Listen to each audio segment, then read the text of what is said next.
Hello everyone, Jeff and Jay here with another edition of Jay's Big Adventure, Jay's Fuzzy Guy. And today we are starting another big adventure. We have bought another BMW. This brings us to a total of 6 in case you haven't been counting, but this time it's for work. During the winter I drive a limousine for a company here in Salt Lake, and a limousine in Utah is a black Suburban. And we take people from the airport in Salt Lake City up to Park City and the surrounding areas. Done this for quite a few years. And this year, we made the jump to owner-operator. What I found was this 2017 BMW X5 35i, and I stole it, and we're gonna show you how. Before we get into the numbers, let's walk around the vehicle and show you exactly what it is that we bought. X5s come in a bunch of different flavors. They come in gas, they come in diesel, they come in 6-cylinder, they come in V8s.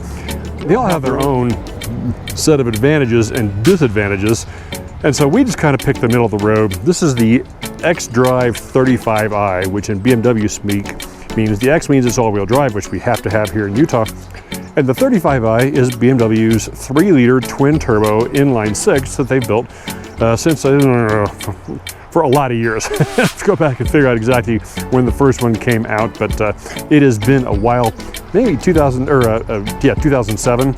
Anyway, power plant's been around for a long time. This has the amazing ZF 8-speed transmission, and this has a couple of things that I needed for what I do here in Utah. And one of the big things is that this car has the third row. Now, the third row is both good news, bad news. There's not a ton of room up here, but it does work for children. The downside is that with the back seats up, there's not a lot of room for luggage. If I have 5 people, I can't put 5 people's worth of luggage in there. So we're going to do a top box. And to do that, I had to find a car with the roof rails, and this one does. So we are set for that. It's just going to be a matter of getting the roof rack mounted and the box on it before the winter shows up, but so far so good. This particular car is an M package, and with most BMWs these days, M is for marketing. It is not M for performance like it used to be in the old days, but this is actually really well equipped, and we're going to enjoy it as it is. There are several packages that go along with an X5 depending on what level you buy that can become important. Because this has the third row, this car is self-leveling. It has airbags instead of springs in the back. There is an onboard compressor, and it always keeps the vehicle level. On this particular car, they've also added a hitch, which I am planning on using a bunch to tow around fun trailers that have motorcycles and stuff on them. In addition to that, it has the full sensor package, and this also has the full camera package. This is really slick. What BMW has done is they've added cameras on the bottom of the mirror. I don't know if we're gonna be able to see this, but there's a camera here that looks at the side of the vehicle. And in addition to the one on the rear, there's a camera in the front.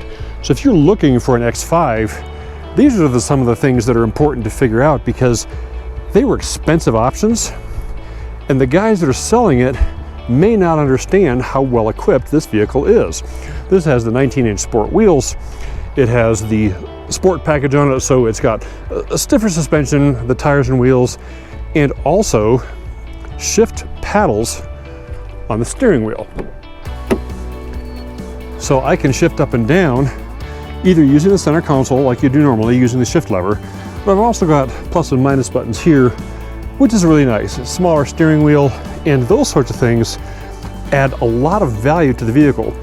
The sport package also gives you the sport seats. Now there are 2 levels for those as well. This car has the comfort seats, so the side bolsters are fixed, but this slides in and out. And so for somebody who's tall like I am, that gives you significantly more support. The true sport seats, these bolsters are adjustable for width, and there would be a rocker switch on this button here that would allow you to widen or narrow the seat depending on your body type and what kind of driving you're doing. Pretty slick, and it makes it significantly more fun to drive. Of course, being here in Utah, we have to have heated seats, which this has. It also has the heated steering wheel, which is one of those things that doesn't sound like it's that big a deal until you have one, and it's really nice. This car, because it's third row, has climate here. Also has climate vents here, plus their own separate fan switch. And because this is a third row car, these rear seats slide forward and backwards. You can see the difference in the seat here. And so I can adjust those fore and aft based on where I want the legroom. I can move them back so there's more legroom for the middle row passengers, or I can slide them up to give the rear seats a little more legroom there. Another telltale sign that this has some additional equipment on it are these lines on the door handle. And when I leave, I can actually just touch the car and it locks it here. If I want to get in, the key is in my pocket. I reach up, grab the door handle, and now I can unlock the car and get in without having to get my key out of the pocket. Even works on the rear doors as well. When I go to leave, touch the button and it locks the car.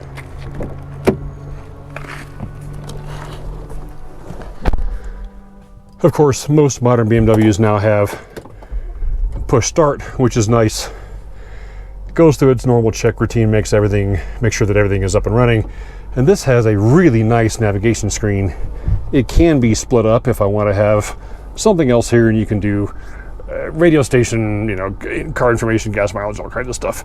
I tend to leave it in full mode because I like the bigger navigation screen. This does have the upgraded stereo. I've added some mounts here for my phone, which is nice. Cup holders, that sort of thing. The Sport package gives you the ability to change the way the transmission behaves. In sport mode, it drops at a gear, holds each gear for a longer period of time, is significantly more aggressive in upshifts. Comfort mode is just that. But we were talking about the camera package outside, and that's what this button does. If I press the camera button, it turns on the front view so I can see where I'm going. If I'm pulling up to another car, I can see exactly what is happening, which is really nice. If I put the car in reverse, I get my standard rear view setup, and the red lines show where the tires are actually going to go. If you can see, the hitch is right here in the camera view. So if I have a hitch ball on there and I want to hook up to a trailer, just makes it a breeze to manage. The key is all those other cameras. To do that, I'm going to push the camera button, and this is a live view. If I move, I can see exactly where my tires are if I'm going to touch a curb. Super, super convenient. I spend a lot of time backing out of very steep, very winding driveways at night in the snow, and this camera package is something that I really, really wanted. The way they do this is they use the cameras that we have in the mirrors under here, and if I wave my fingers, you can actually see where that camera is. Really, really slick. They do some software to kind of stitch everything together, but that is one of those features that, man, once you have it, it's really, really tough to go back and do without. Of course, in the upper level cars, and this is typically a premium package, it gives you the automatic dimming rear view mirror.